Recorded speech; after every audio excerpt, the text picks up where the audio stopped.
Hello everybody! I am back to making videos every single week.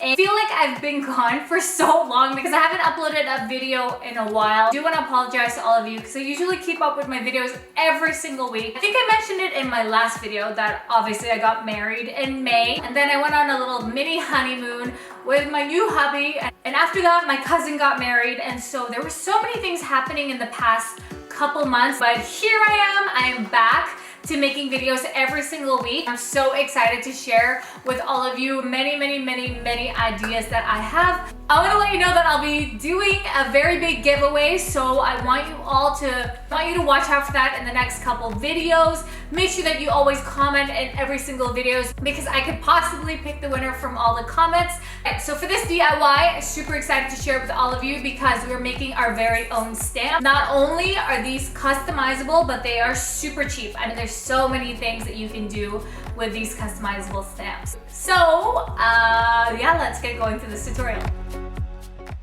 First off, what you'll need is this stamp kit, which is a speedball stamp kit that I got from Michael's. I got it for around like under $15 using my 50% off coupon. Basically comes with some tracing paper, a carve block, some cutters, but I did end up getting a different one because these ones had more variety as far as the size of cutters. So I kind of have an idea of how big I want my stamp to be, so that's why I cut the carved block in half, and I'm also gonna do my tracing paper in half also. I'm gonna be making a nice little monogram for just, I don't know, just for fun. So you guys can definitely get some inspiration from Pinterest or anywhere online and just copy that freehand, or you can even trace it if you want to print it on some piece of paper. That will be super easy as well, but I'm just totally doing it freehand. So make sure you press really hard with your pencil, because what we're going to do is we're going to flip that over and we're going to transfer it on the carved block just by going over the pencil mark that we made on the other side. So here it is. It should easily transfer over, and what I'm going to do is I'm just going to go over that with a black marker. This is not necessary. I just like to do this because it makes it a little bit more bold and it's easier to carve out the excess.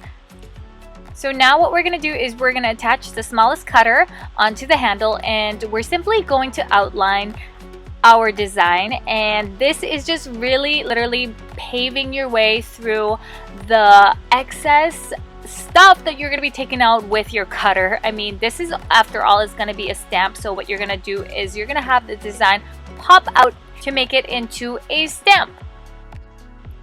This definitely takes a lot of patience, and the more intricate your design, the longer it would take you to do this, that's for sure. But once you've done the outline, then we're going to switch that over to the thicker cutter, and this is going to be a little bit easier on you and a little bit more faster because this one's just literally taking bigger chunks, and you're just going to go around and do the same thing. Go outline your design, and at the end it should look like this. So now what you're going to need is a roller. You can also get this from Michael's, and also some specialty ink. It depends on what you're going to be printing on, maybe just paper or maybe some fabric, but make sure that you get the right type of ink for the right material. So we're just going to do a test run here and run over the stamp that we've created and make sure that there's nothing popping out, or if we need to carve any more of the carved block. And it seems to be, oh my god, I thought it was the other way around, but all I had to do is flip it. So yeah, it seems to be really good. It's looking nice. So that is basically it, and now you can print on absolutely anything that you want.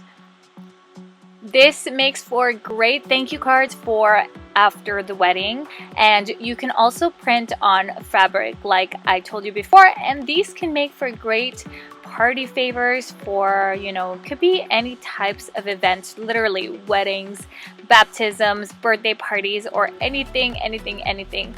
You can also buy some regular wrapping paper and put on any types of design on it with these stamps. This is what I did with the ring stamp that I did, and you can totally have endless designs for every single occasion out there.